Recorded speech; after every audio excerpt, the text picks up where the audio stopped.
Now, along with the totalitarian tiptoe comes the greatest mass mind manipulation technique. This is the motto of the 33rd degree of Freemasonry. Ordo ab chaos. Order out of chaos. Create the chaos and then offer the order out of it, which changes society in the way you want. This was George Bush. You're free, and freedom is beautiful. And you know it'll take time to restore chaos and order out of chaos, but we will. He was quoting the 33rd degree motto, order out of chaos, or as I've dubbed it, problem, reaction, solution. Simple, devastating, played on us by the day.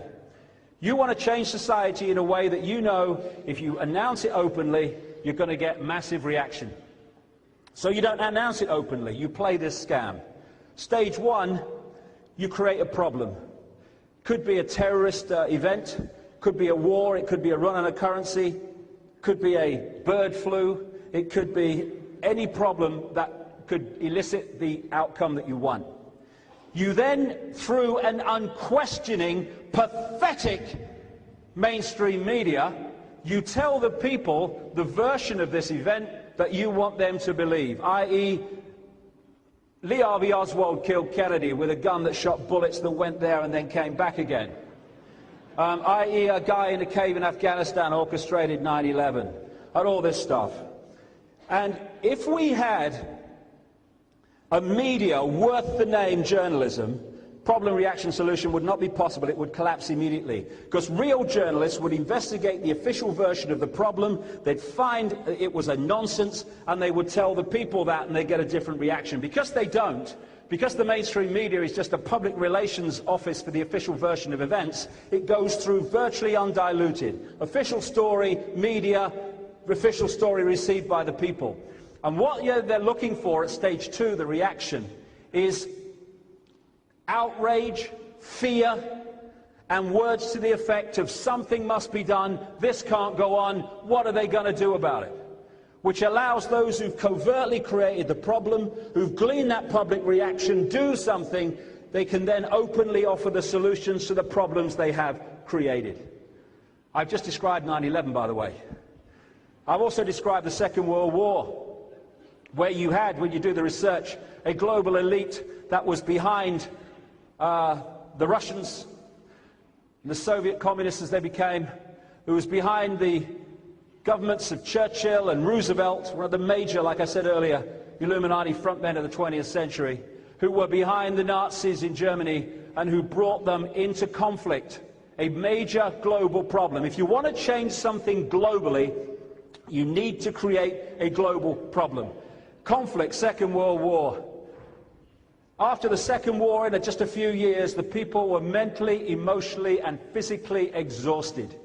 When they are doing those mind control horrors I talked about earlier, they get the victims exhausted, mentally, physically, and emotionally, because an exhausted mind becomes a much more suggestible mind.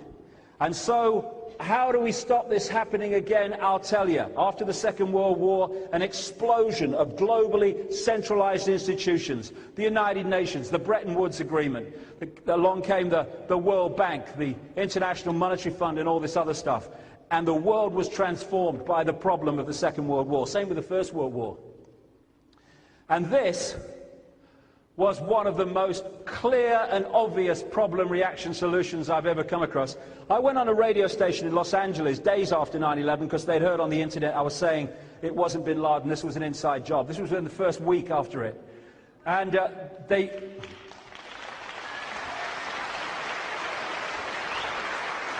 said, I got the usual, there was two kind of disc jockeys doing the interview. And I didn't work out which one had the brain cell that day. It wasn't easy. And it was, oh, what are you on, your man, all that stuff. And I said to them, okay, I'll do you a deal. If this has not happened in the next month or 2 months, then I'll come back on your show and I'll hold my hand up and say I was wrong. All right, mate, yeah, we'll do that. Well, they never did, because it happened. It was called the Patriot Act, among many other things. Because what I said was, this is going to be used to take away far more basic freedoms that we've taken for granted, and exactly what it was used for, as well as getting the war on terrorism. Henry Kissinger was supposed to have said this at a Bilderberg meeting in 1991. Whether he said it or not, it sums up exactly the situation. Today, America would be outraged if UN troops entered Los Angeles to restore order. Tomorrow, they will be grateful. This is especially true if they were told that there was an outside threat from beyond, whether real or promulgated, that threatened our very existence. When presented with this scenario, individual rights will be willingly relinquished to the guarantee of their well-being granted to them by the world government. Problem, reaction, solution. And there is no need for prophecy about what is unfolding before our eyes today. No need for Nostradamus. In the year 2000, an organization in America called the Project for the New American Century produced this document, Rebuilding America's Defenses, Strategies, Forces and Resources for a New Century, September 2000, 1 year before 9/11. In this organization that produced this document were all the major players that 9 months after this was produced entered the White House and the Pentagon with the Bush administration. Cheney, Rumsfeld, Paul Wolfowitz, who was Deputy Defense Secretary at the time of 9/11, he's now head of the World Bank, and a stream of other people who have become known as neocons. Michael Ledeen in the top left-hand corner, connected into Licio Gelli and P2 and all that stuff in Italy. Richard Pearl, one of the great architects of the invasion of Iraq. John Bolton, another architect of the invasion of Iraq, now United Nations ambassador for America. Feith, another one. Jeb Bush, who is the president's brother. And this guy, William Crystal, who's a Murdoch clone in America, who's the chairman, or at least was chairman, unless they've changed it since I last looked, of the Project for the New American Century. These are the people behind the document I'm going to talk about. By the way, anyone remember Mr. Pastry? Is anyone old enough? You won't, will you? But when I was a kid, there was this children's entertainer in Britain called Mr. Pastry. He used to jump around a lot. Well, I always called John Bolton Mr. Pastry. I think it's uncanny, it's spooky, isn't it? It's spooky. And I'd rather Mr. Pastry, to be honest, was America's ambassador to the UN. I think we'd be safer. Another of these neocons is Frank Carlucci, former number 2 at the CIA, Defense Secretary Reagan Bush, very, very close associate of Father George, thrown out of 2 African countries for plotting to kill their leaders. Yes, we must stop terrorism, Frankie. John Negroponte, another man fundamentally connected to horrific... Yes, we must stop terrorism, Frankie. John Negroponte, another man fundamentally connected to horrific American terrorism in Central America and elsewhere. Another one of these neocons that are protecting us from the terrorists. So what did this document say in September 2000? It calls for American armed forces, the cavalry, on the new American frontier. It says that key allies like the United Kingdom are the most effective and efficient means of exercising American global leadership. Well, there's 2 to bloody tick off straight away. Keep your pen handy. The United States has for decades sought to play a more permanent role in Gulf regional security, while the unresolved conflict with Iraq provides immediate justification. The need for a substantial American force presence in the Gulf transcends the issue of the regime of Saddam Hussein. Tick. It calls for a blueprint for maintaining global US, i.e. Illuminati, preeminence and shaping the international security order in line with America's principles and interests. This American grand strategy, it says, must be advanced as far into the future as possible, and the US must, quote, fight and decisively win multiple simultaneous major theater wars as a core mission. And that's exactly what they're doing. We've had Afghanistan, we've had Iraq, and now they're trying to wangle a conflict with Iran. Tick. It says that peacekeeping missions demand American political leadership rather than that of the United Nations. It highlights North Korea, Syria, Iran and Libya as dangerous regimes and says they're existence justifies the creation of a worldwide command and control system, World Army. Now, the axis of evil speech involved in its claims of evil Iraq, Iran, North Korea, straight off the pages of that document. It was written by a Bush speechwriter called David Frum, who is one of those neocons connected to those people that produced the document. And they say, oh, we're still trying to stop the war with Iraq. Oh, God, please, you've been planning it for years, mate. This document spotlights China for regime change, saying it is time for the presence of American forces in Southeast Asia. This could lead to American and Allied power, providing the spur to the process of democratization in China. They want a war with China. I've been saying it for 10 years. That guy with a patch on his chest said exactly the same. It's leading to a war with China. They want a global problem that they can finally impose their global solution. To stop this ever happening again, we need a world government with power to stop it and an army to stop it. Exactly where they're going, which is why I was able to say this in 1998. The plan is to engineer events real and staged that will create enormous fear in the countdown to 2012. This includes a plan to start a third world war, either by stimulating the Muslim world into a holy war against the West or by using China to cause global conflict. Maybe both. The China thing is happening.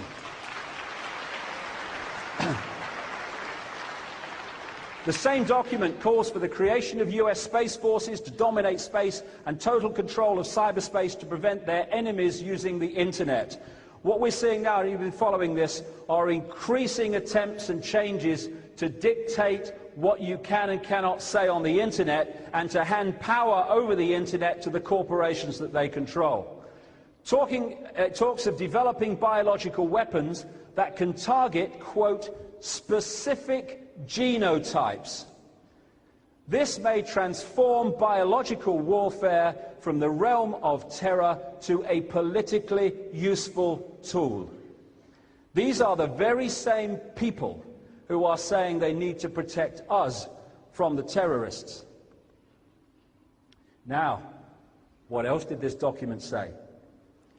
It said that this process of transformation, all this list of things it wants to happen, would be likely to be a long one, absent some catastrophic and catalyzing event like a new Pearl Harbor. Those words were published in September 2000. 1 year to the month later, we had what Bush called at the time our Pearl Harbor. Catastrophic and catalyzing event. Elephant in the living room. Who's benefited from 9/11? That's the great antidote to problem, reaction, solution, that question. Who benefits? Who benefits from me believing this version of events? Well, do the Muslim world benefit? Oh, no. What about the people who died in 9/11? No. Ooh, who can benefit from this? Only those that wish to use it to justify transforming society in the image they require.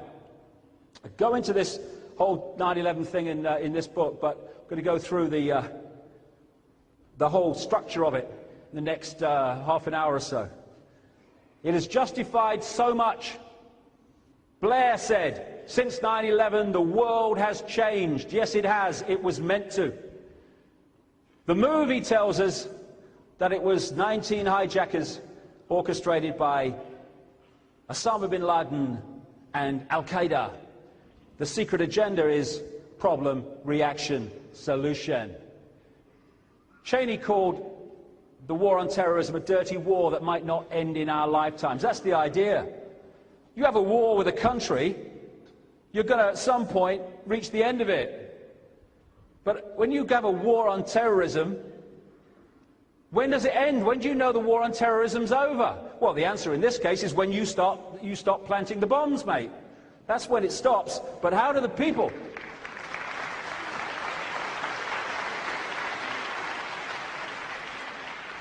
You can sell a never-ending war to the people who are not informed.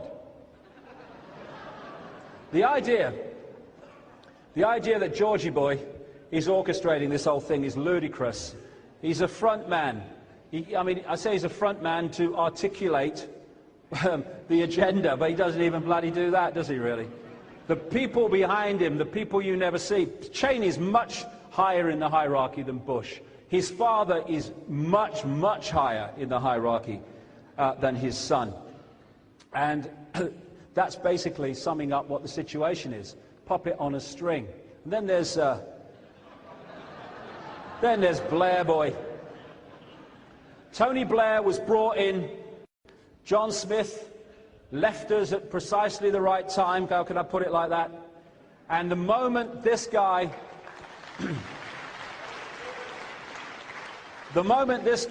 became leader of the Labour Party, Rupert Murdoch, for the first time in British newspaper history, took all his newspapers away from the Conservatives and started supporting Blair. Well, if that's not a sign of things to come, well, what is? So Blair becomes leader, and the two sides of the Atlantic work in coordination to the goals that we're seeing now. Alice in Wonderland. Alice said nothing would be what it is because everything would be what it isn't. And contrary-wise, what it is, it wouldn't be. And what it wouldn't be, it would, you see. That's the world we live in. Home is that way. This is the movie. This is the agenda. And we're being confused all the time by smoke and mirrors and different messages to make the truth go over there and us to look over there. And we'll see that very clearly as this section of the talk unfolds. 60 years before 9/11, we had Pearl Harbor. This was a situation where, as historians and researchers have shown in very thick, detailed books, Roosevelt had at least 8 different confirmations that Japan was going to attack Pearl Harbor. Indeed, the way the American administration had acted towards Japan in the months before was designed to make them do that. And I came across, I've got my glasses, I've got them here. Came across this thing, this document when I was researching years ago. Came out of Britain. It was called Propaganda in the Next War. And it was a document explaining how America was going to be manipulated into the next war. And it was like, next war? What bloody next war? And a guy called Nye, actually on Capitol Hill, held this thing up and said, what is this? But of course he was ignored. Well, let's see what it said. This is before the Second World War, and before, obviously, Pearl Harbor. To persuade her, the United States, to take our part will be much more difficult. So difficult as to be unlikely to succeed.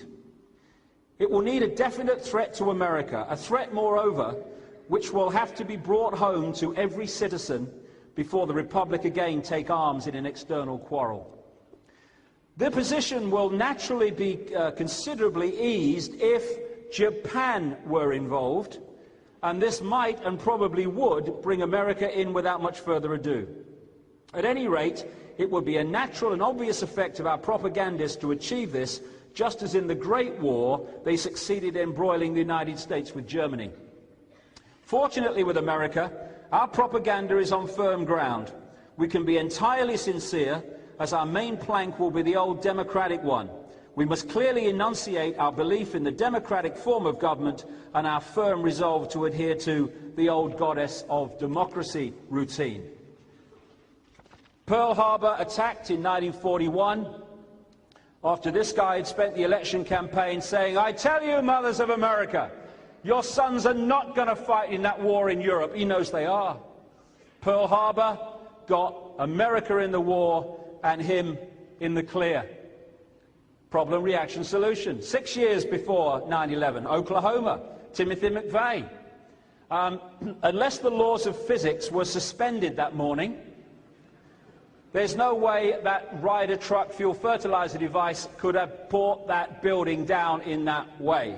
Not me. This is people like Brigadier General Ben Partin, who spent a lifetime in explosives and weapons development with the US military, who wrote to 500 people, politicians, media people, a long list of reasons why this was impossible and why the explosives had to be inside the building on some of the pillars. He was ignored. They said that McVeigh had gone there and found out all about it and sussed it out, as we would say. Well, why that morning did he come into a gas station in the Ryder truck and ask the way to the Murrah building? I mean, you know, so connecting him and the Ryder truck to the Murrah building when he's about to blow it up. Why that morning was the bomb squad in full reaction gear in the hour and a half before the bomb went off? They denied it, but they had to admit it later through the wealth of witnesses who saw him. Why did McVeigh, when he was supposed to be trying to get the Bureau of Alcohol, Tobacco and Firearms, which had an office there because of their involvement in Waco 2 years earlier, why, when he could have parked the vehicle right next to their office, did he park it just about as far away as it was possible to do with the Murrah building? Why were all the surveillance cameras around this building confiscated by the FBI that morning, which, according to local television stations who interviewed people, said that it showed someone looking like McVeigh leave the Ryder truck, but there was another guy with him, this so-called John Doe 2, who suddenly disappeared from the story. The questions and the anomalies about what happened to the Murrah building are endless, because it was another inside job. Within 24 hours, Clinton was calling for an easing of restrictions on the American military's involvement in domestic law enforcement. And all that has been added to since 9/11. It's a process of breaking down resistance to the Orwellian state to protect us from the terrorists who are the same people who want to introduce the Orwellian state. Now, the Murrah building questions could have been answered very easily. You get experts to go in among the rubble, and they'll tell you basically where the bombs went off, what the bombs were, and the whole shebang. What the government did is employ this company, Controlled Demolition Group, to go in, pull the building down before it had been analysed by independent experts, and it was taken and kept in a desert under armed guard by a company called Wackenhut. And Wackenhut is absolutely, was created and has been peopled ever since by CIA, FBI type people. And the guy who runs it is a very close associate of the Bush family, indeed has funded their political campaigns. Now, what a coincidence that when the Twin Towers fell, and people were saying, hey, that didn't half look like a controlled demolition to me, that the rubble was taken away, indeed sold on Rudolph Giuliani's say-so and others, without being properly analysed. The company they employed to do that was called Controlled Demolition, and independent experts were never allowed to investigate the reason that the towers came down. Why? Because it would blown the whole scam. This guy, Father George Bush, as presidents go, is as high up the Illuminati ladder that I've come across. Nowhere near the top, but higher from a president's point of view. And this whole Bush family and around him is weaved a extraordinarily effective web of deception. The guy in the middle there, in the chair in the corner, is Prescott Bush, the father of Father George, grandfather of Boy George. And Prescott Bush was involved with the Harriman Empire, Illuminati empire in America, and he was involved at a very, well, almost controlling level of a company called the Union Banking Corporation, the UBC. And as has been exposed, not just by people like me, but by people like John Loftus, the president of the Holocaust Museum down in Florida, the Nazis were funded to a large extent out of America by these very people. The Union Banking Corporation connected into the banking and steel empire in Europe of a man called Fritz Thyssen, who was an acknowledged funder of Hitler. And the money came out of America through to Thyssen and through to Hitler. That's how they turned the Weimar Republic, which was just an economic disaster zone, into a military force that could take on Europe. And he was involved in a number of companies that were actually closed down under the Trading with the Enemies Act during the Second World War because they were Nazi companies, Prescott Bush, Skull and Bones. Well, he spawned the two guys who went on to become President of the United States and continue with his Nazi philosophy, clearly. The Carlyle Group is an organization that operates a lot of fundamental influence on the American government currently, and very much involving the situation around 9/11. And the Carlyle Group has a wonderful thing, a wonderful kind of way of doing things. It buys up companies that are struggling, who depend on government contracts for their profitability. They ain't getting government contracts, so they're bought up quite cheaply, and then, because of these guys, they start getting government contracts and become very, very wealthy and profitable organizations. So it's a nice work if you can get it. One of the major players in the Carlyle Group has been Father George Bush. Its chairman at the time of 9/11 was Frank Carlucci, the neocon who has this problem with leaders of African countries. And another major player in the Carlyle Group, James Baker, who was Secretary of State to Bush when he was president. And they connect into all these other people that have been behind the Bush administration. Colin Powell, they call him Colin because he's full of shit apparently.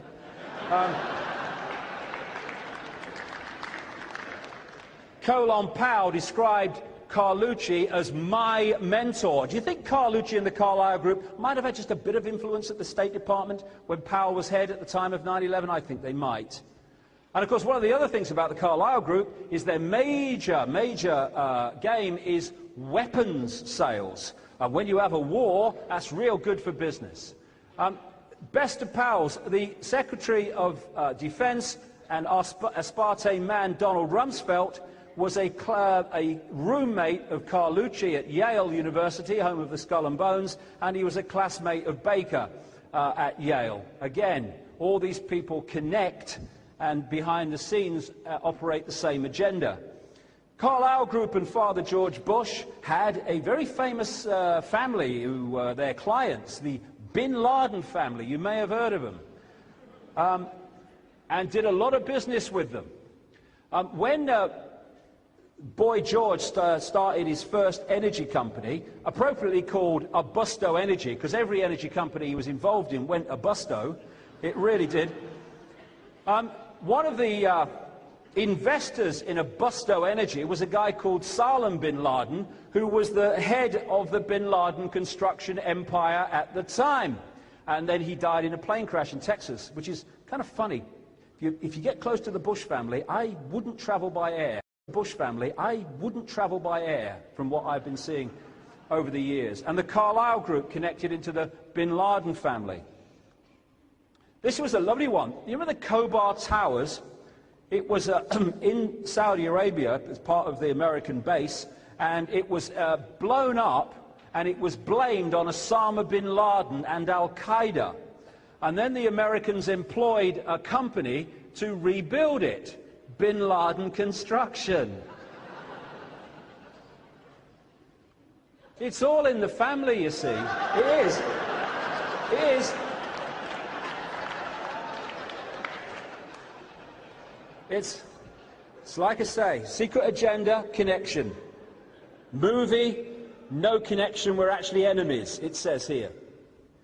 And of course it was the Americans that brought about Al-Qaeda, as we'll come to. Now, one of the things that Bush kept saying was, we must get bin Laden after 9/11. Well, he actually did anything but. So I think we need a whiff here on many occasions through the next few minutes.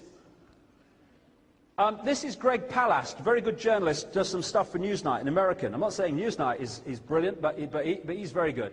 He did an investigation into this, old bin Laden Bush connection and Al-Qaeda, and he said this in a report on Newsnight. I received a phone call from a high-placed member of a US intelligence agency. He tells me that while there's always been constraints on investigating Saudis, under George Bush, this is the son, it's gotten much worse. After the elections, the agencies were told to back off investigating the bin Ladens and the Saudi royals, and that angered agents because they didn't want what was coming to be destroyed by legitimate investigations and arrests before then.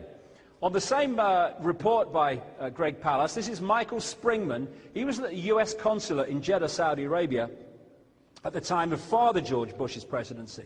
And he said this on camera: "In Saudi Arabia, I was repeatedly ordered by high-level State Department officials to issue visas to unqualified applicants. These were essentially people who had no ties to either the Saudi Arabia country or their own country. I complained bitterly at the time there.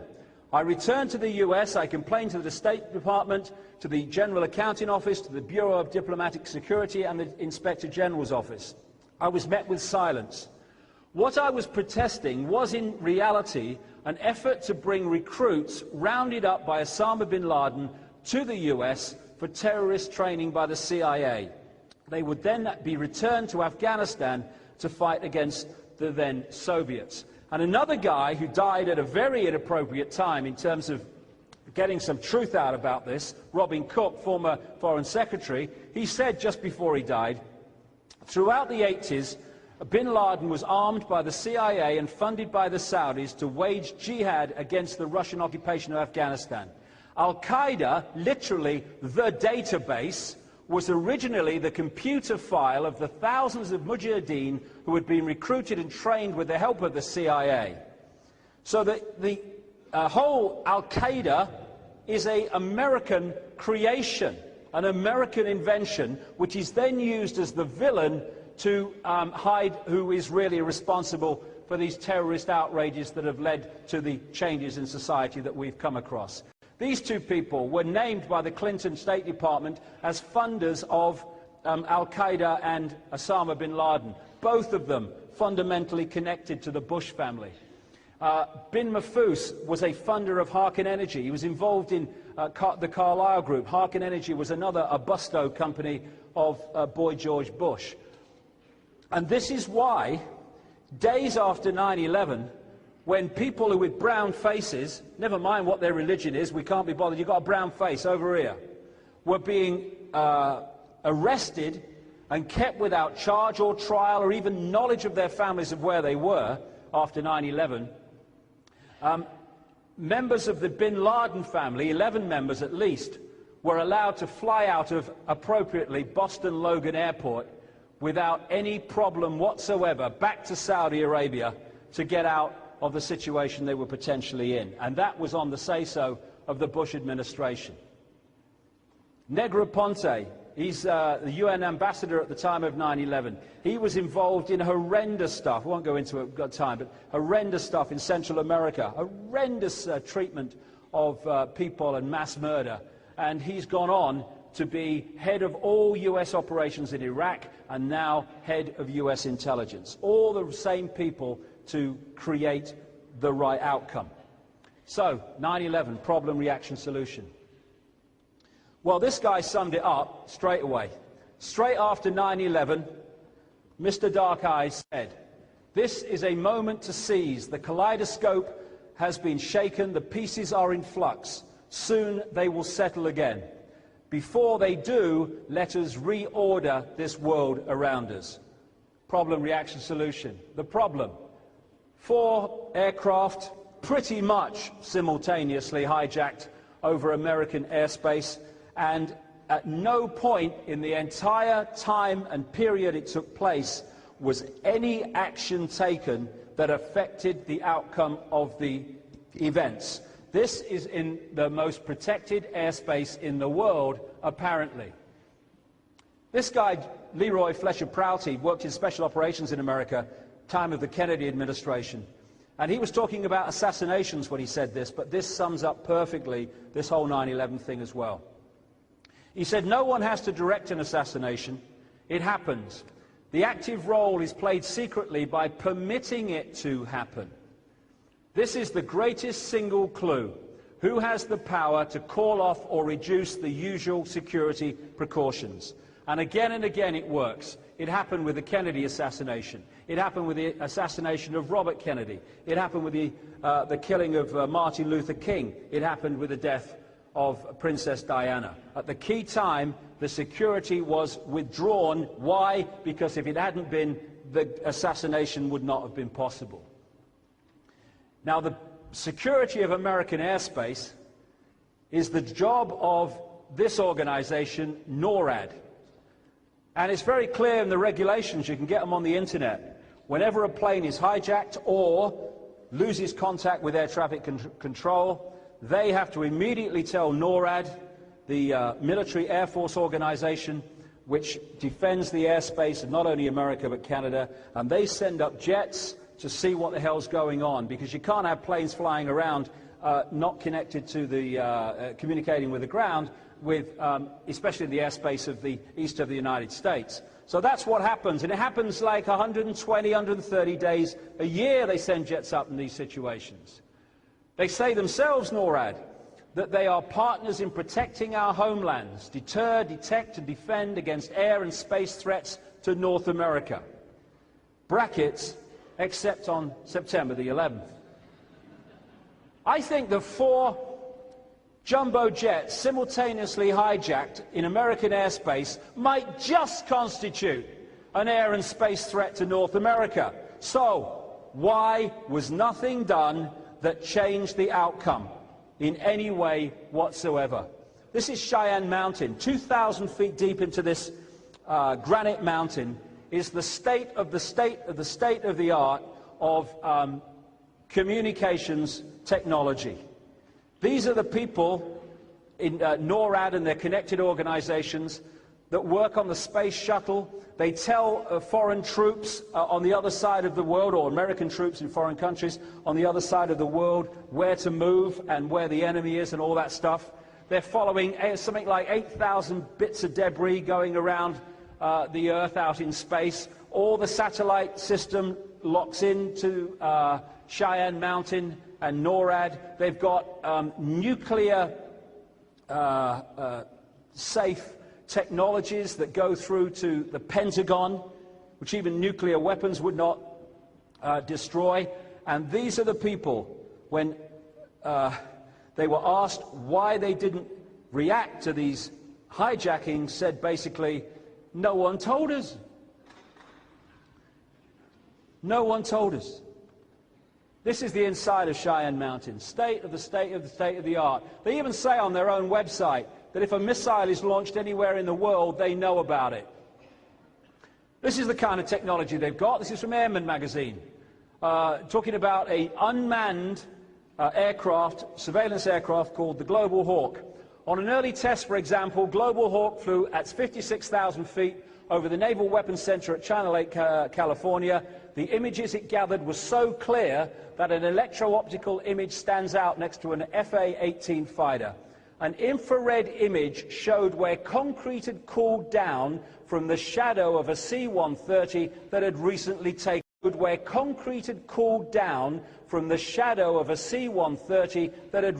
taken off. That from 56,000 feet. And they can't find bin Laden. And they didn't know what was happening on 9/11 because somebody never told them. What actually happened will become clear.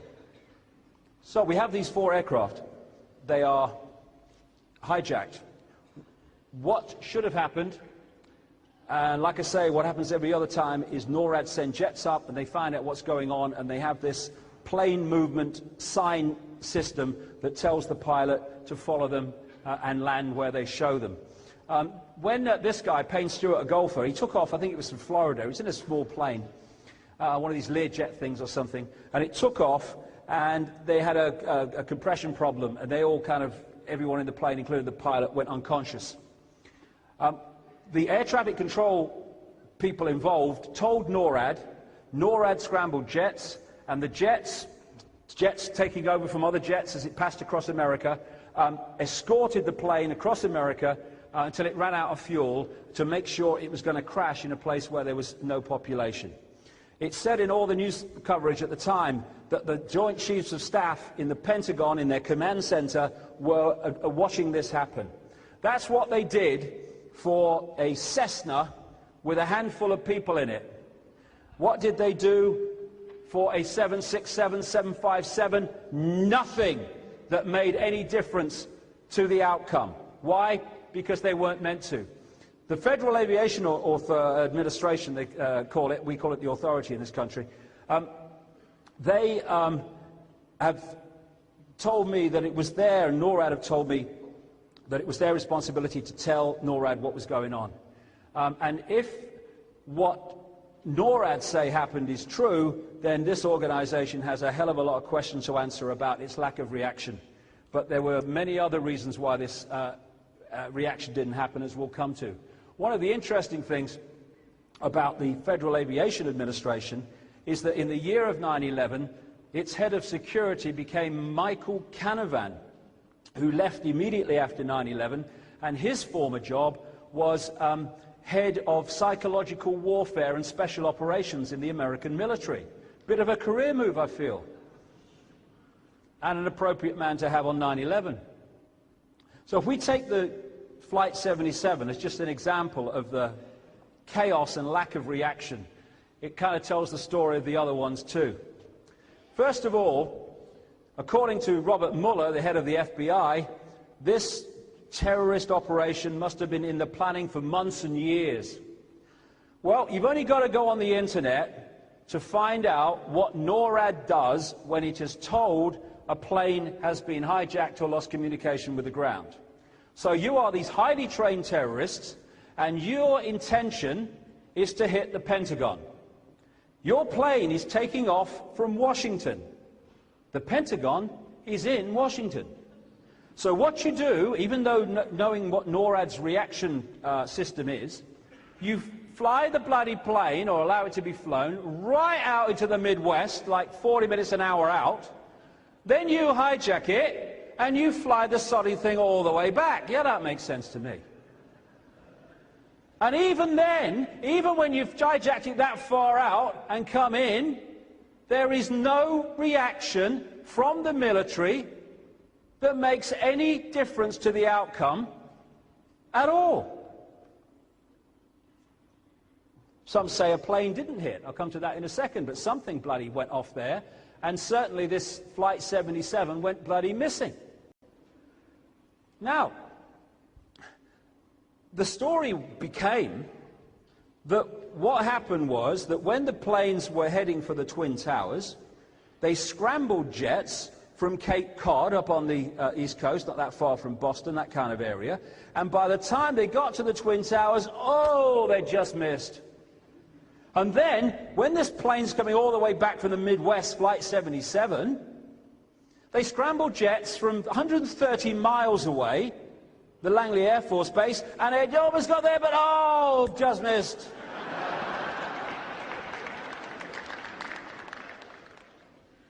I've got a question. 10 miles from the Pentagon in Washington, D.C. is the Andrews Air Force Base.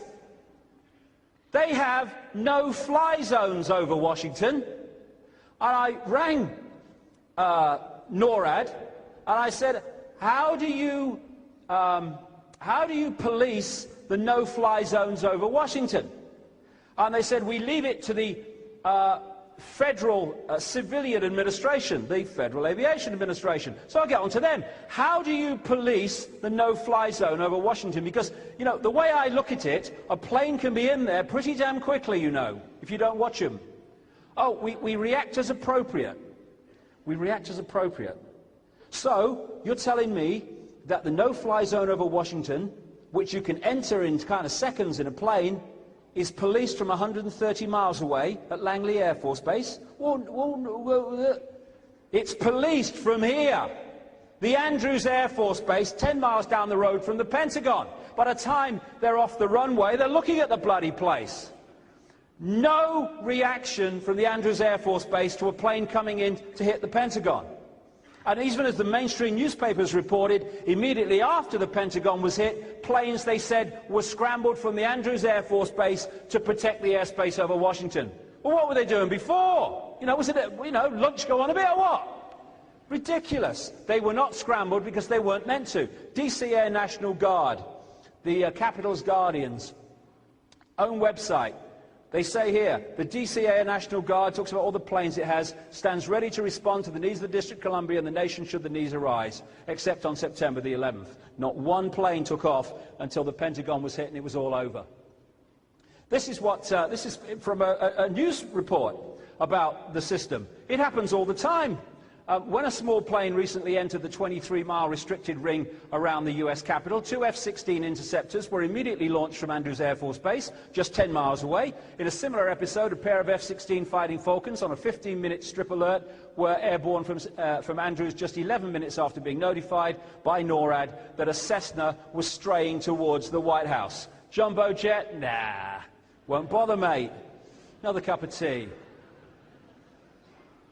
Now, the 9/11 Commission, which the Bush administration fought so hard to stop, but eventually they couldn't, so they put a guy in who's going to come up with the right stuff, they said that NORAD mistakenly sent jets assigned to guard the nation's capital to positions over the Atlantic Ocean.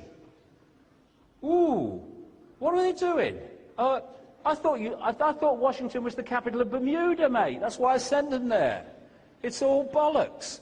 An order by Dick Cheney to shoot down hijacked planes did not reach pilots until 30 minutes after Flight 93 crashed. What did they send? Carrier pigeon? It's a nonsense because it's hiding the truth of what happened. It's why they lie to us. People say, why do Bush and Blair lie so much? I said they don't lie so much. They lie all the time.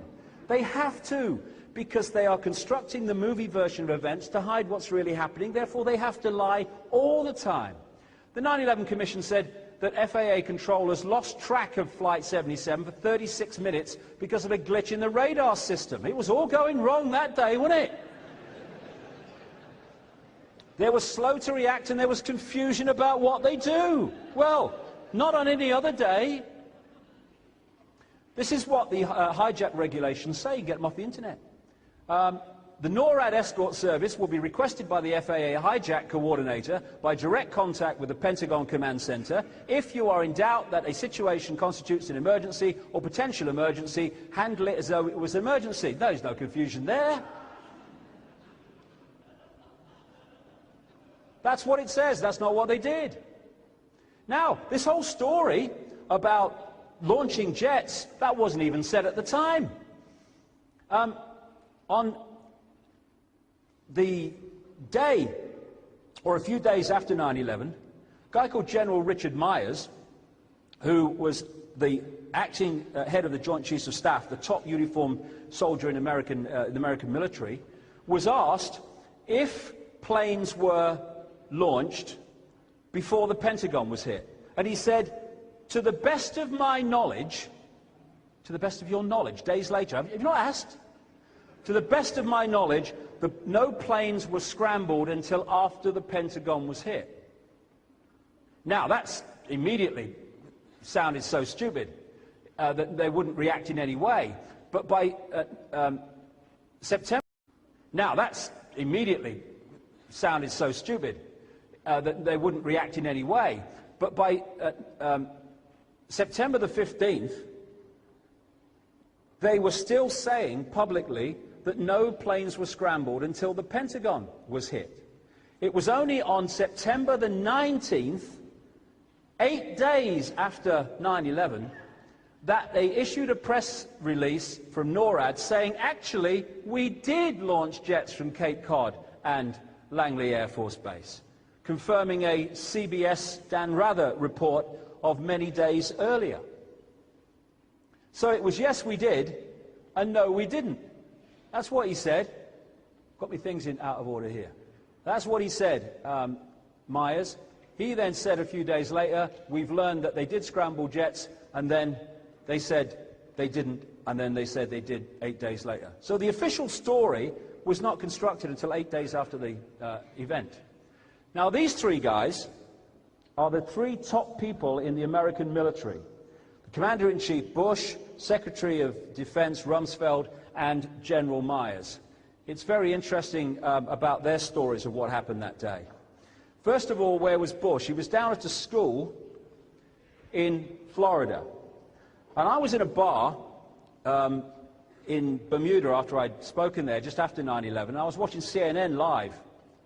And I saw Bush stand up and say, at a town meeting, as they call it, a public meeting with obviously selected guests, as usual. And he was asked by a little boy called Jordan what he was doing on that 9/11 day. And he said, well, Jordan, he said, I was at a school. He said, and I was, just before I went to the classroom, he said, I was looking at the television, he said, and I saw this plane hit the World Trade Center.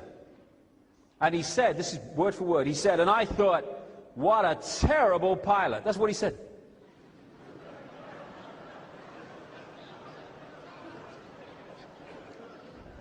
Now,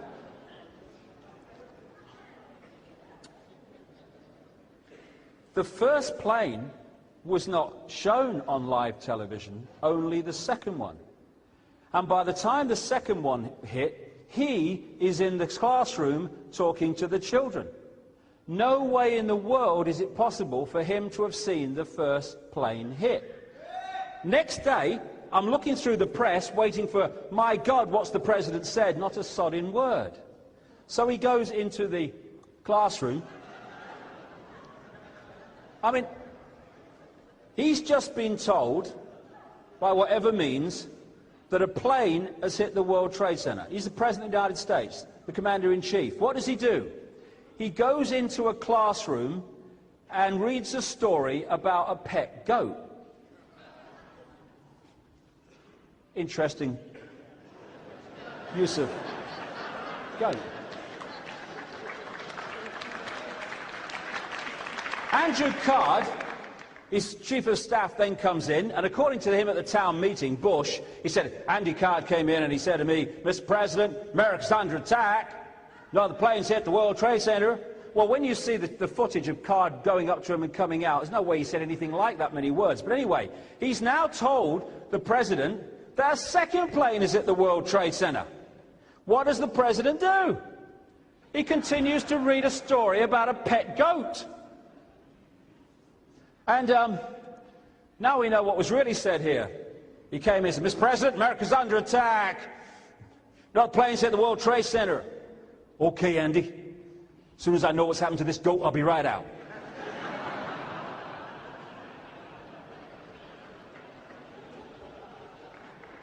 There you go. On he goes. And the 9/11 Commission said response to the hijackings was slowed by difficulty getting secure communications among the president in Florida and officials in Washington. Nonsense! They have perfect communications all the time. Cover story. Bullshit.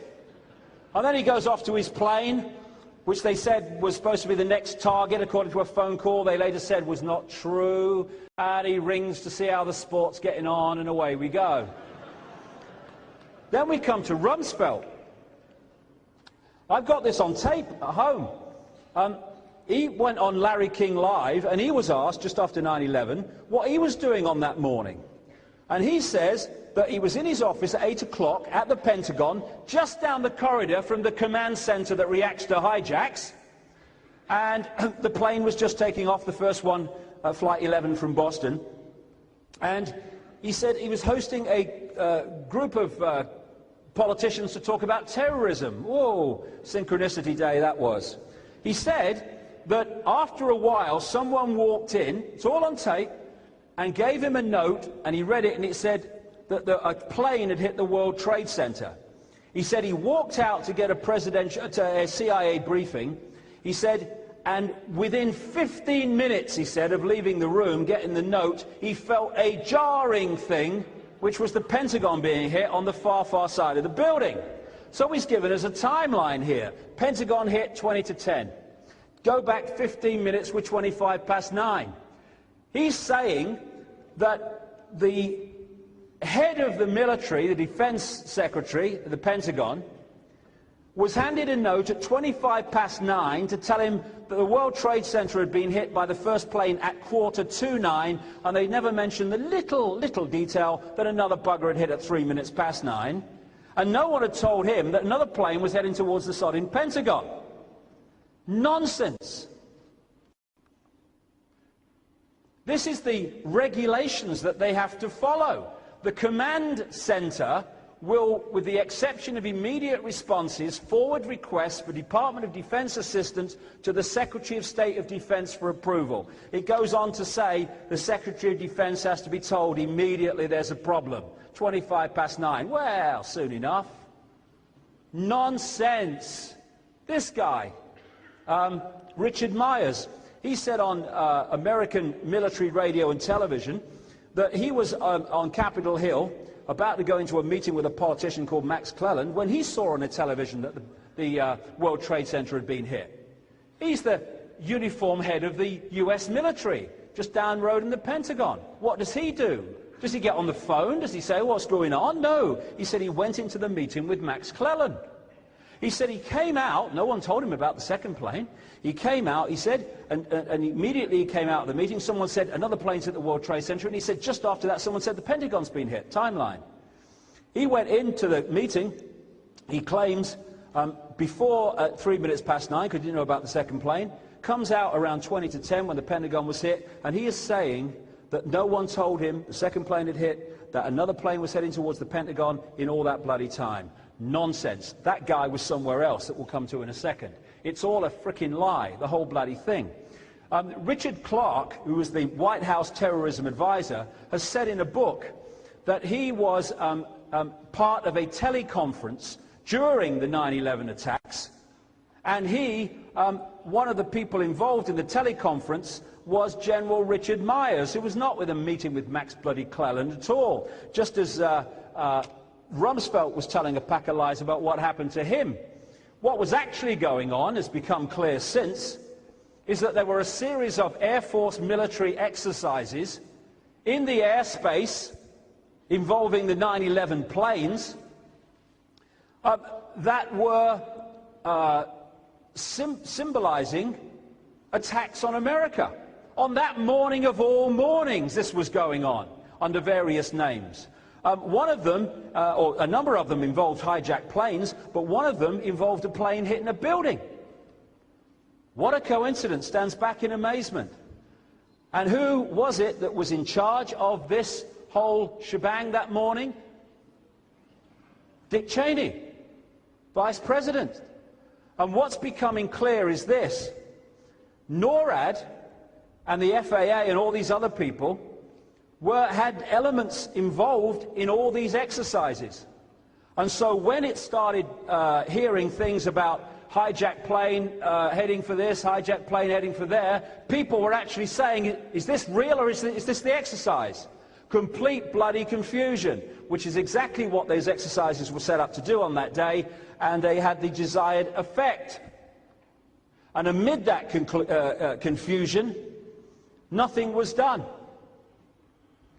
This is what another thing that happened. 6 air traffic controllers who dealt with 2 of the hijacked airliners on that day made a tape of their experiences and what happened and what they were dealing with. And the tape was destroyed by a supervisor without anyone making a transcript or even listening to it, the Department of Transport said today. It was destroyed by FAA Quality Assurance Manager, who crushed the cassette in his hand. FAA Quality Assurance Manager, who crushed the cassette in his hand, cut the tape into little pieces, and then dropped them into different trash cans around the building. Do you reckon he didn't want us to hear it, or what? And all around the 9/11, you find stuff that was relevant being destroyed. Evidence. Elephant in the living room. My God. Inside job from start to finish. Total frickin' lies. I was in Australia, and this guy who is involved in the computer system that defends Australian airspace from air attacks was with me for a day, and he told me that the airspace over the Canberra Parliament building involves a system that if a pilot enters that airspace, he is invited not by a human being but by a computer to punch in a 4-digit code that gives him permission to fly through that airspace. If it's not punched in a very short time, then the plane is taken out by ground-to-air missiles. That's what happens in Australia. What happened when Flight 11 came in, or Flight 77 rather came in, to the Pentagon? Nothing. It means there's no air defense to the Pentagon. They've admitted they've got ground-to-air defense for the White House. I mean, couldn't they just point them a little bit in the other direction? I mean, the Pentagon's not far. Nothing. Because it was being allowed to happen. No one has to direct an assassination. It happens. The active role is played by secretly permitting it to happen. This is the greatest single clue. Who has the power to call off the usual security precautions? Who had that power? The very people who've used 9/11 to take away basic freedoms and launch a war on terrorism. In other words, a war of slaughter. Then we've got this thing. I don't understand this. I think it's really strange. You know where the classic shot of the Pentagon is the big wall had fallen? Well, that happened about 20 minutes to half an hour after impact. Before that, that's basically the area of the hole. Must have been a sodding small plane, that's all I can say. Whatever it was. It's the size of the plane it was supposed to be, and just take into account that wall fell not on impact, but 20 minutes to half an hour afterwards.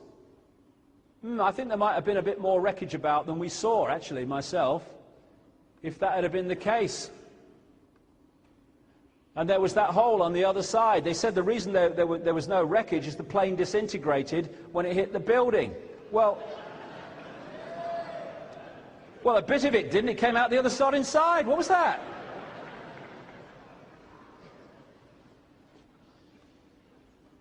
Oh, yeah, there was a bit of wreckage. I can see them now.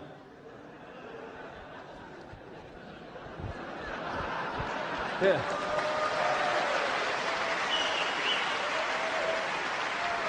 Hey, I think we got away with it. God. Now, what the plane was supposed to have done was smack onto the ground just before it hit the building. They got the lawn right quick, didn't they?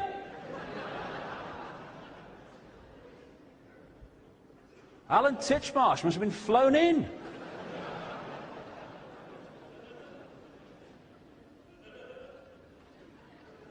Oh, and this is the other thing. Where the building fell and the plane was supposed to have hit, I mean, here's a thing. This is right on the end here. Here's a book. And here's a computer. Imagine, can't you? Did you just hear something?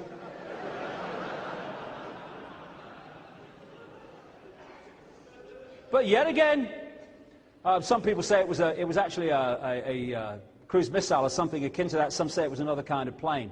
But it was very strange. But then again, as with the wreckage of the Twin Towers and the Murrah building, I've been to this gas station, as they call them in America, this petrol station. It's right opposite the Pentagon, where the Pentagon was hit. And I went in there to get some petrol, not realizing it was a military petrol station. He said, "Are you in the military?" I said, "No, thank God, no." He said, "Well, you can't have petrol from here then." So anyway, the point is, though, that was years ago, the point is this gas station has surveillance cameras pointing out over that area of the Pentagon. Okay? No problem. As with McVeigh and the whole thing in Oklahoma, okay, do you want to see what happened? All this conspiracy theory and all that stuff? Look, okay, just sit down a minute. Let me just put the tape on. There you go, that's what happened. Those were confiscated, those tapes, on the morning of 9/11 and never been seen since. I mean, there's not surveillance cameras. There's surveillance cameras at the local shop. There's not surveillance cameras all the way around the Pentagon and looking in at the Pentagon. Put the tape in, darling. Let's see, and we'll go away. No, we're not allowed to see. And that's one of the great red flags of this whole conspiracy stuff. When we When we seeing or hearing something would support the official story, we're allowed to see or hear it. When us seeing something would demolish the official story, we are not allowed to see or hear it. And that's why security cameras are working when they want to catch someone, and they miraculously cease to work when the true story of something like this would happen. How did they do it? Well, I tell you how they didn't do it. People who couldn't fly Cessnas did not fly those planes into buildings with such perfection. This is one flight instructor, about two of them. It was Dumb and Dumber. I mean, they were clueless. It was clear to me they weren't going to make it as pilots. One of them was described as, one of them said, I was surprised he could even drive a car. And there we go. They flew these pilots. These two guys were supposed to be involved. They failed to keep up their flight training, and one of them left for the Yemen for a year. Maybe you learn to fly there, who knows. Mazawi, this guy who's kind of obviously mentally imbalanced, who they've used to highlight the whole thing again in this court case, he was described as a poor pilot who failed to obtain a license despite hours of training. So what did they do, this Al-Qaeda network? They found anyone who had any ability to fly a plane and said, get them, we'll have them. I mean, it's a joke. Arab terrorists were not flying the bloody planes, please. Yes, they were.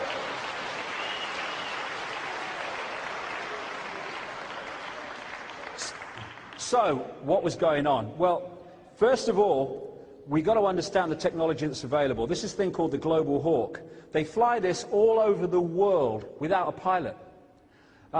It's a surveillance plane. They've flown it from America to Australia, America to Europe. It's flying over Afghanistan and these places now. No pilot. It's controlled from the ground. And when I was researching Alice in Wonderland, I was watching a program in a series. Who's that guy who fronts the car programs? That's him, Jeremy Clarkson. Yeah, him. Yeah, I like him. He's a bit of a character. I like him. Anyway, he started off this explanation of the technology of modern aircraft. And the plane took off at the start of the show, and he's in the cockpit of this jumbo jet, and it's leaving, I think it was Kennedy Airport. And he was showing what actually flies the plane.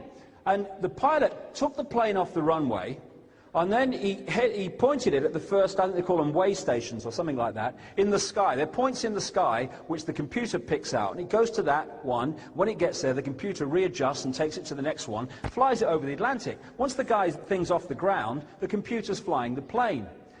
It comes into Heathrow, and the plane landed, the front wheel was on the bloody white line in the middle, and it applied the brakes, all done by computer. The next thing the pilot did was turn it and taxi it to the bloody gate. Quite simply, if you can get control of the flight management computer system from the ground, you control the bloody plane. Simple as that. And that's what they do with this. And that's what they did, I would suggest, on 9/11. It's this Global Hawk, big thing, it's got the wingspan of a 737. And in the summer of 2001, a book came out by a former investigative producer of ABC, a guy called Bamford. And he was investigating the National Security Agency in America, which is much, much bigger than the CIA, more important. But what he did in his research, he came over this thing called Operation Northwoods, which was 40 years ago, and run by the Joint Chiefs of Staff, in other words, the Pentagon. And this is what he found, and run by the Joint Chiefs of Staff, in other words, the Pentagon. And this is what he found. This was in official documents he came across. They obviously thought were destroyed.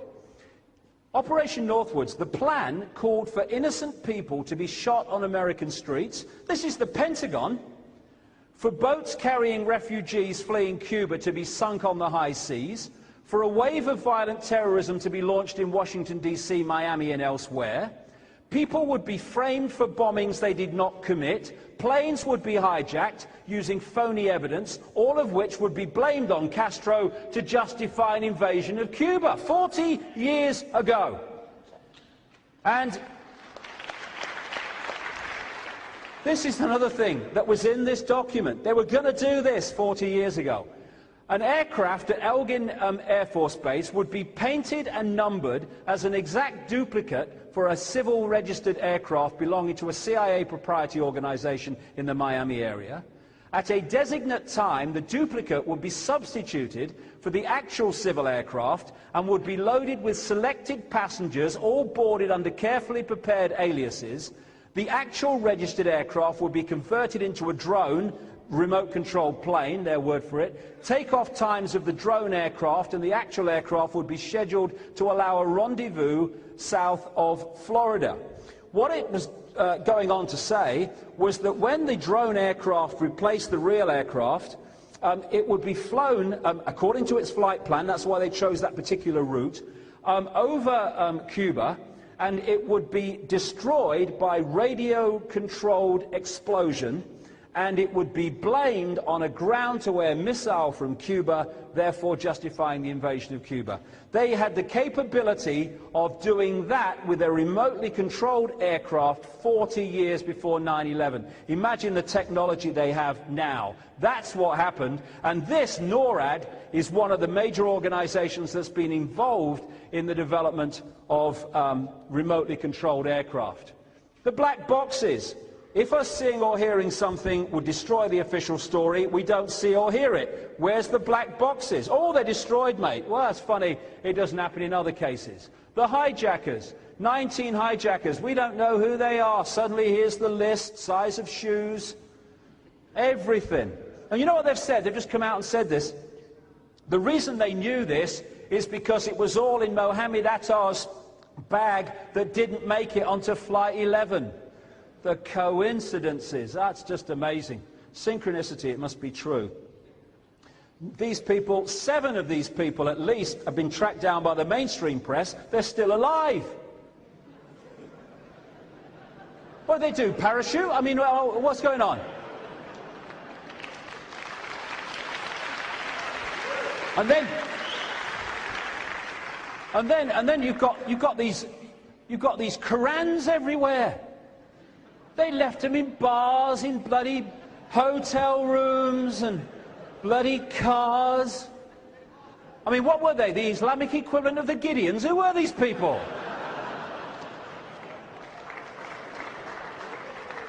And then I sat in my front room and I watched a newsreader tell me on the BBC, without laughing, just a few days after 9/11, that they found a passport from one of the hijackers. I mean, was it singed? I mean, what you know?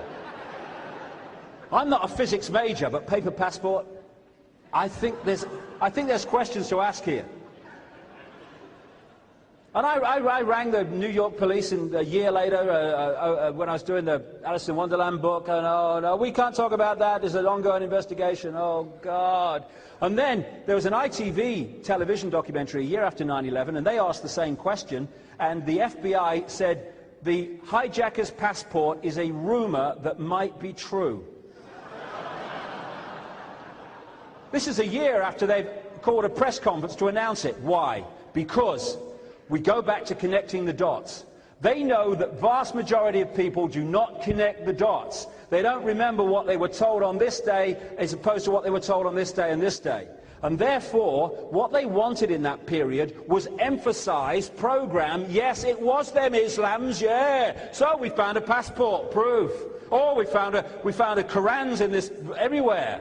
Oh, it was them Islams. And then, once the programming is done, they can just walk away, because they know most people won't say, well, hold on a minute. But some people do, and increasing numbers of people do. And that's how the dots get connected. Now, this is extraordinary. This is the official FBI timeline of Mohammed Attar. They said that him and this guy, Abdulaziz Al-Amouri, who turned out not to be, actually, instead of being in Boston when they were going to hijack Flight 11 in the morning of September the 11th, they drove down to Portland, Maine the night before. I mean, you know, was it a better hotel? I mean, what's going on? So, and he said that they left their hotel on the morning of September the 11th at 5:33 to catch a plane at 6 o'clock, which is the only one that would have got them onto Flight 11. Did the alarm not go off? Did they oversleep? I mean, what are we talking about here? See them dashing around the hotel. Oh, Abdul, get up! See the time, knickers, pants everywhere. Oh. Then they're supposed to arrive to catch a plane at 6 o'clock, and it was all these great hijackers. And one of the things that people say is, oh no, I saw Attar get on the plane. They've got this surveillance camera. No. Of all the airports in all the world, at this time when there's cameras everywhere, the one international airport with no surveillance cameras in its departure lounge is Boston Logan Airport. There are no pictures of him getting on the plane. This is Portland, Maine, where this comes from, and in the middle you've got 5:45, 15 minutes to departure, which gives it kind of a reasonable thing, yes, 15 minutes. But actually down here, it's 5:53, in fact 5:54, 6 minutes to departure, which would ask the question, why did they leave it so sodding late? Well, maybe it wasn't too important for them to get on it, because maybe they didn't know they were going to hijack something. And I called the people at head of security at Portland, Maine, and I said, why does it have two timelines? And why does it have one right in the middle of the shot where you at least want numbers if you were trying to identify someone? I don't know, she said. I said, do you think you could ask? Do you think you could look at the tape and call me back? She says, oh no, the FBI took that tape away on the morning of 9/11 and we've not seen it again. Of course, that was put in because in the newspapers that's what the framing was. And it hid the fact that, as one person said, they were so late they were spitting bullets or spitting blood or something. There is no evidence this guy got on the plane, no evidence whatsoever, freaking ever, including the fact that none of them were on the list of passengers.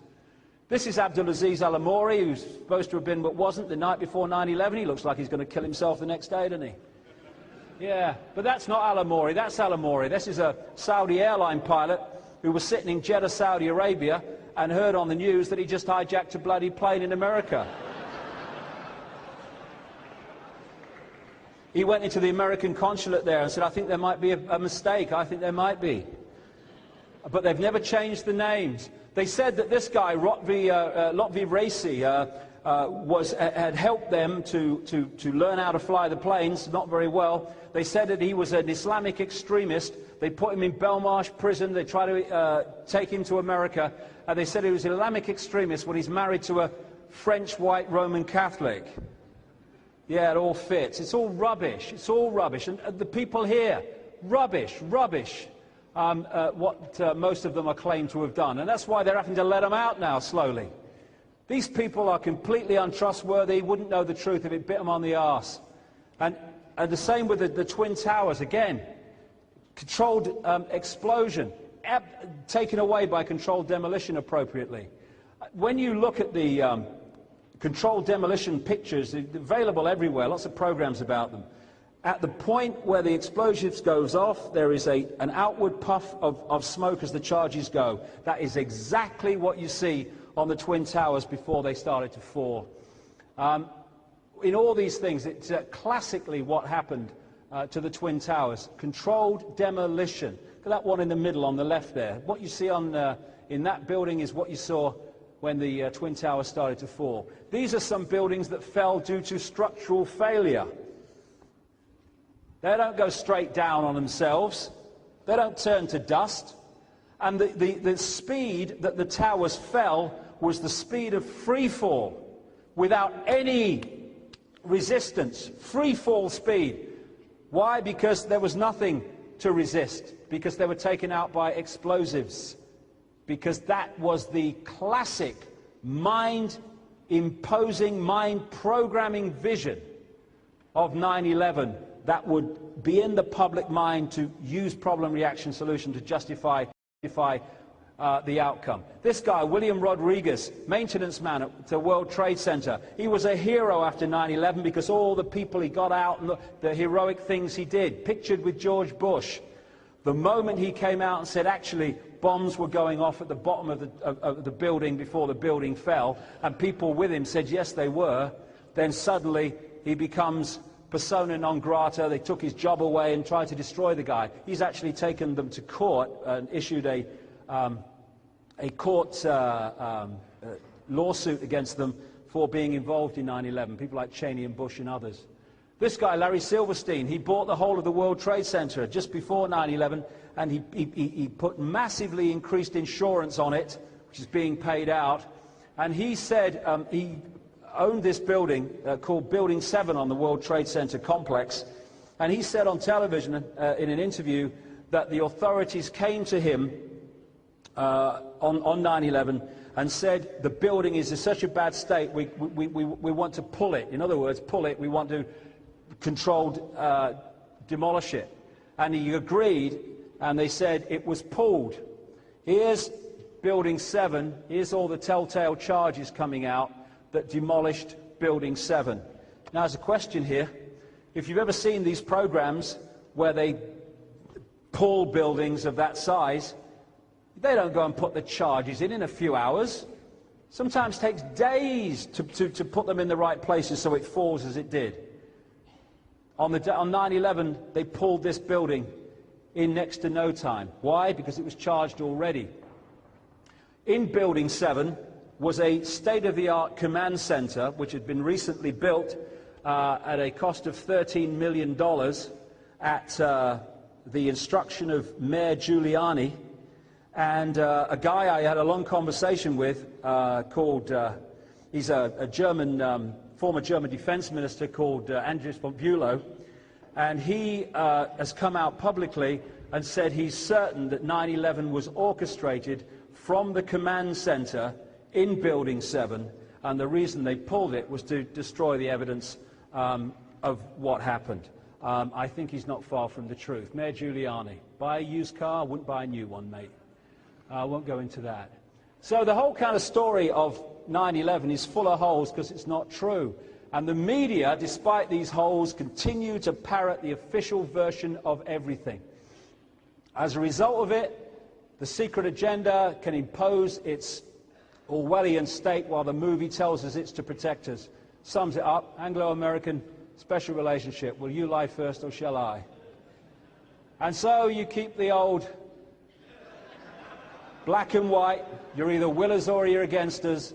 You're with us or you're for the terrorists. You ignore the fact that there was great grief and support from the Islamic world for what happened, because this is what you're after. This is the Nazi technique. Why, of course, the people don't want war. Why should some poor slob on a farm want to risk his life in a war when the best he can get out of it is to come back to his farm in one piece? Naturally, the common people don't want war, neither in Russia, nor in England, nor for that matter in Germany. That is understood.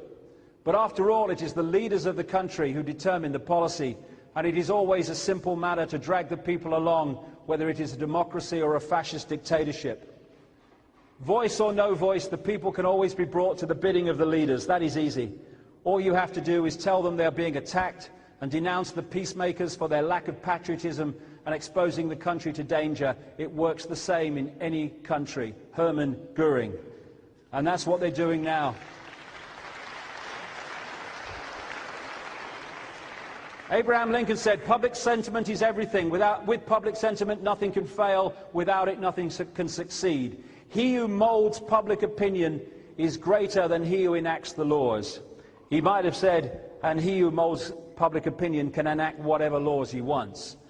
Problem, reaction, solution. Control of the public mind. All propaganda, said Hitler, must be so popular and on such an intellectual level that even the most stupid of those towards whom it is directed will understand it. People can be made to perceive paradise as hell and the other way round, to consider the most wretched sort of life as paradise. That's the key line.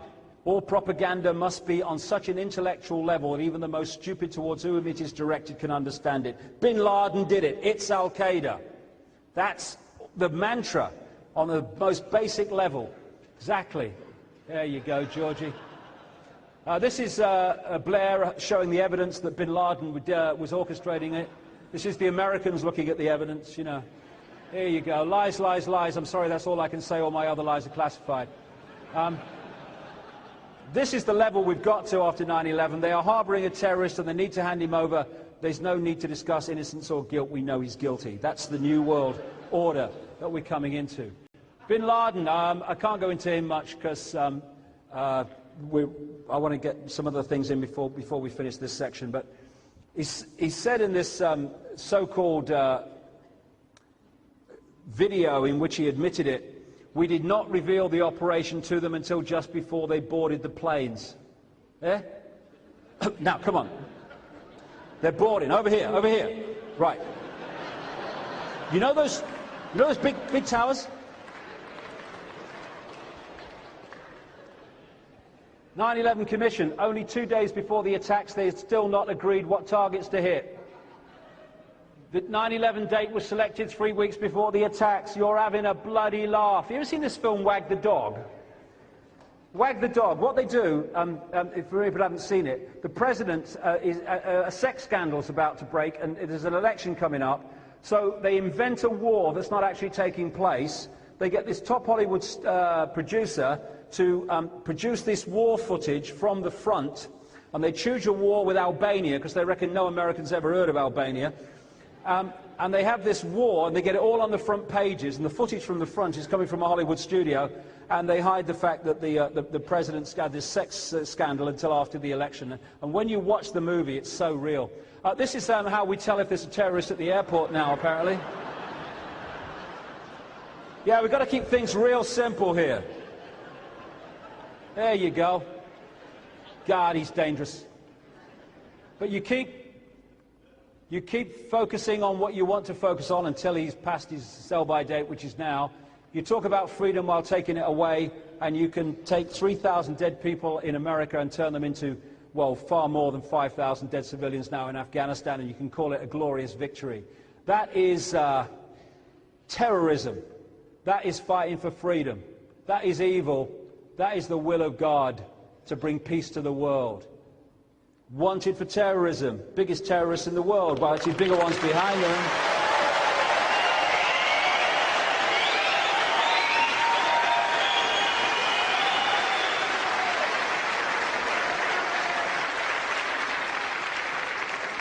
Bigger terrorists than them behind them, but on the public stage there they are. Definition of a terrorist: one who favours or uses terror-inspiring methods of governing or coercing government or community, hence terrorism. I wonder if that definition includes 16-year-old ice cream vendors in Afghanistan having their legs blown off. I wonder if it involves the slaughter of innocent kids in Afghanistan, the invasion of a country that was a Stone Age country in the middle of a famine at the time. This was before the invasion. Yeah, I love that. Created by the CIA, wanted by the FBI. Strange but true. Those Tora Bora tunnels where he's hiding, they were built by Bin Laden Construction with CIA money funneled through ISI, the Pakistan intelligence agency. There you go. You're the head of the snake, you're the head of the snake. You're both right. Then we had the anthrax outbreak, which ended immediately. It was revealed that the strain was only used by the American military. Went straight off the headlines then. I saw this headline: Cheney says anthrax packages are very worrying. I put on the bottom, well, stop sending them then, Dick.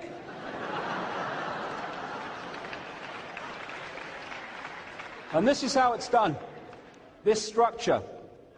You have the terrorism, or the people blamed for terrorism, and the secret societies of the Islamic world, of which there are many, many, just like everywhere else, and you encompass them in the same pyramid in your Russian doll structure as the United States, American governments, FBI, CIA. So at this level of the pyramid, you are dictating to both apparent opposition sides within the public arena.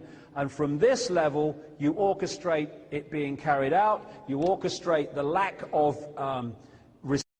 response and the lack of the defense system being activated, and you carry out the whole thing by pulling the strings of all elements of both sides. And that's how it all works. And that, holding the strings, is the level we never see, the spider in the center of the web. Now the solution: more and more changes in society, homeland security, military dictatorship. We're getting the same in this country. Support the glorious war, help us find a terrorist, tell us about your strange behavior of your neighbors. You know, tell on your friends. We want people to be informers because we want to protect everyone. This is an FBI leaflet that says that people to watch for involving terrorists are defenders of the US Constitution against the federal government and the UN. You're a terrorist to do that now. And this is what Adolf Hitler said when announcing the creation of the Gestapo. An evil exists that threatens every man, woman and child of this great nation. We must take steps to ensure our domestic security and protect our homeland. If George Bush had said that, Tony Blair had said that, well, we wouldn't have been surprised. Straight out of the mouth of Adolf Hitler, because the same mentality is in place. And then we go back to Babylon. Through Bush again, Father Bush involved through his son. And Saddam Hussein, he was a great friend of America. He was one of their blue-eyed boys until it became much better for the agenda for him to be used as the fall guy. And in the run-up to this war, we had history to look at. First of all, the 1991 war with Iraq, which they could have removed Saddam then. They chose not to on the orders of Father George because his card had to be played later. And in the meantime, while they had the no-fly zone and all that stuff through the 90s of Iraq, there were children being killed on a constant basis by American bombing in Iraq in the no-fly zone. And then you had the horrific, and still have the horrific results of the spent uranium in the weapons that they've used in Iraq, in the first Gulf War and in the second. Horrific things happening to children being born in Iraq now because of the pollution of the uranium in the bombs that have been bombarding that country. Then we had the sanctions on Iraq in the run-up to the second war, which, according to UN figures, cost fantastic numbers of lives of children. 500,000, 1 million are some of the figures that have been talked about. 4,500 children under the age of 5 dying each month in Iraq because of the sanctions in the run-up to the war. And this was an interchange on a 60 Minutes program in America. We've heard that 500,000 children have died as a result of sanctions in Iraq. I mean, that's more children than died in Hiroshima. And you know, is the price worth it? Secretary of State at the time, Madeleine Albright, I think this is a very hard choice, but we think the price is worth it. And when I talk about America and Britain, I'm talking about their governments being used as vehicles of this hidden force, this Illuminati, to bring about the global change I'm talking about. Not the people. There's vast numbers of people in America that don't want this. And they've taken over Iraq because that was the idea. The idea they're going to come out of it is just ridiculous. They're there because they're meant to stay there. And this is the special relationship. Blair's time is coming to an end now, but same thing will continue. Now, invasion checklist. Missiles, tanks, troops, planes, bombs, ships, guns, a reason. Problem, reaction, solution doesn't always need a real problem. It just needs the public perception of a problem. And so they invented the idea of weapons of mass destruction to sell the idea of the invasion. Now, of course, people get, you know, challenged. Oh, where are the weapons of mass destruction? But it doesn't matter, because what they wanted to achieve by the lie has been achieved. They're in Iraq and they ain't coming out. Again, the secret agenda in the movie telling us different things. This is a leaked document from Downing Street that shows that they were certain they were going to invade Iraq long before they actually did. In fact, it was years. There you go, there's the reason. Dead simple. And there he is, he's found in the plane, look, special. So, yeah, Iraq was involved in 9/11. Here's the weapons of mass destruction evidence. Here's some more, and along we go. There's their whole dossier on the weapons of mass destruction. Not a problem. There's one of them. There's the mobile weapons laboratories. Look, there you go. They're very, very canny, these people. Made it look like a London bus. And, of course, like I said right at the start, just because you have two sides that appear to be against each other doesn't mean they're not controlled and manipulated by the same force. In 1983, Donald Rumsfeld was sent to Iraq to organize the shipment for Saddam, there's the meeting, of biological and chemical weapons for use against the Iranians in the Iraq-Iranian war. And these were the chemical weapons shipped through the American government from American corporations that were used to kill the Kurds. But because they keep that quiet, it means they can use the chemical attack on the Kurds as a justification to remove Saddam. It's all smoke and mirrors. And this is not me surmising this. This came out in official documents, I think 2002. This is it's a report in a newspaper. Donald Rumsfeld, the US Defense Secretary and one of the most strident critics of Saddam Hussein, met the Iraqi president in 1983 to ease the way for US companies to sell biological and chemical weapons, including anthrax and bubonic plague cultures, according to newly classified US documents. And before he became Secretary of State, Donald Rumsfeld was on the board of a European engineering giant called ABB. And he was on the board when they sold nuclear technology to North Korea. And then he becomes Secretary of State and says, they're dangerous, North Korea, they've got nuclear technology. Yes, you sold it to them, you silly sod. But it was meant to be sold to them. Problem, reaction, solution. Keep following the white rabbit, keep believing what they tell you, and war is peace and get a brain morons. And as a result of it, slaughter in Iraq. And somebody told me John Wayne was dead. I don't think he's dead. I see him everywhere. I see him on Fox News. I see him on CNN. I see him in the US military. He's everywhere.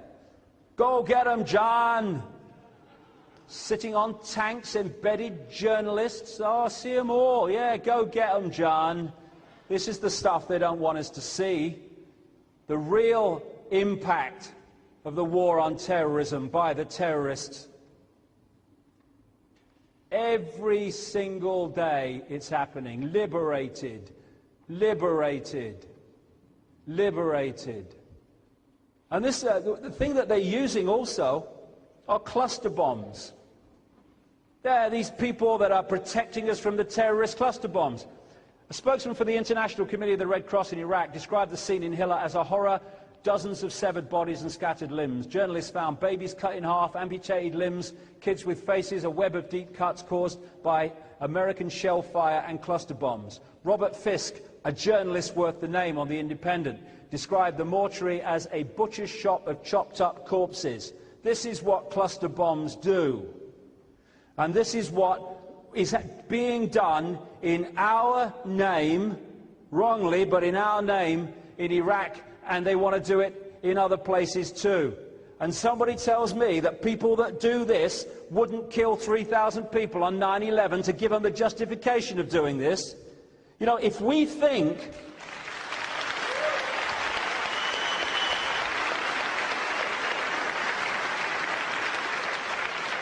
If we judge what this network would do on the basis of what we would do, we lose the plot. Because we have empathy with people who suffer the consequences of our actions. If we did that, well, God, how would we live emotionally? To them, no problem. So they don't have this fail-safe mechanism of empathy with the consequences of your actions. And I'm sick of this. I'm sick of this bloody morality. Do you ever see this here? In America, Janet Jackson, is it Justin Timberlake? Sick of this bloody morality. Do you ever see this here? In America, Janet Jackson, is it Justin Timberlake? I don't know, something to do with wood anyway. He was at the Super Bowl, and just by accident, stands back in amazement, her breast came out, right? There was moral outrage in America. It's disgusting, Janet Jackson, immoral. I wonder which of these pictures is more sodding immoral.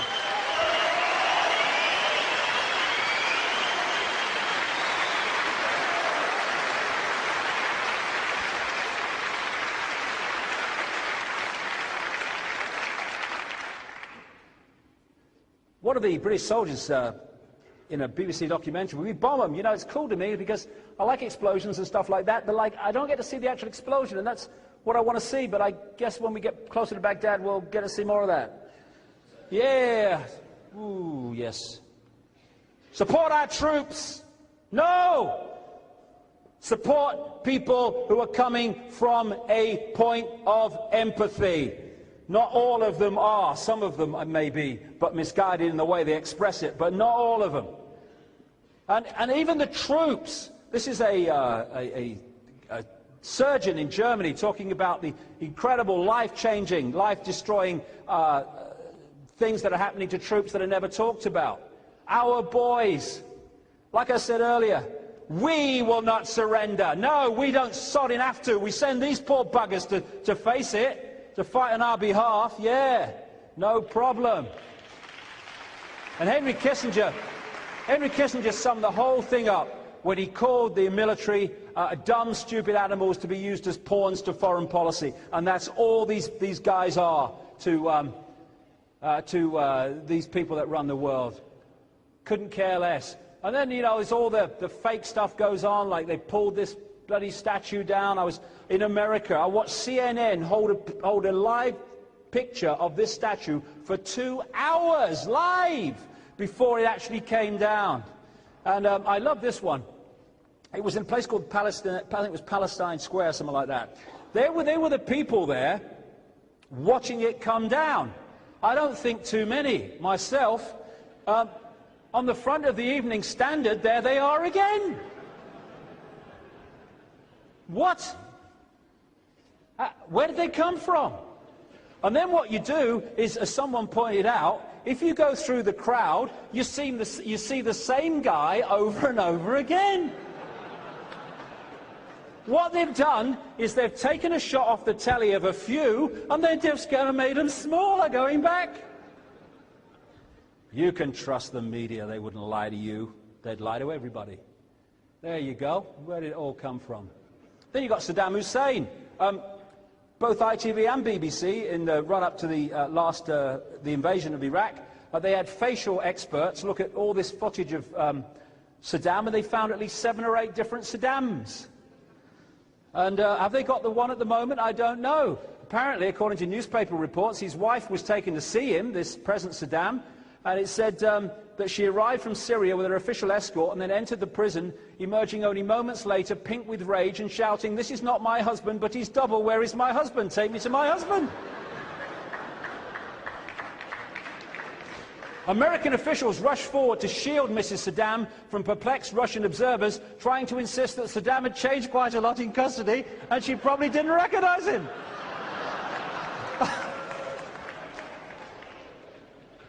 But when you go again through the 9/11 story and old kind of Rumsfeld, no one told him the plane had hit and all that stuff, okay, what else will they try? I mean, crikey, nothing's crazy anymore. The pig trough in Iraq, handing over Babylon, I love it. We're going to hand it back to the people. You're having me on, no way.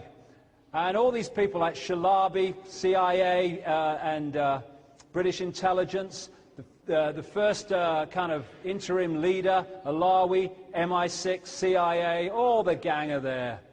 Eh? There. But no, he's come. He's come to protect us. There you go. War crimes against humanity. That's what they're wanted for, and in the end, history repeating itself. It's just a global version. I love that one. Same shit, different asshole. Isn't that brilliant? Yeah. And that's fantastic.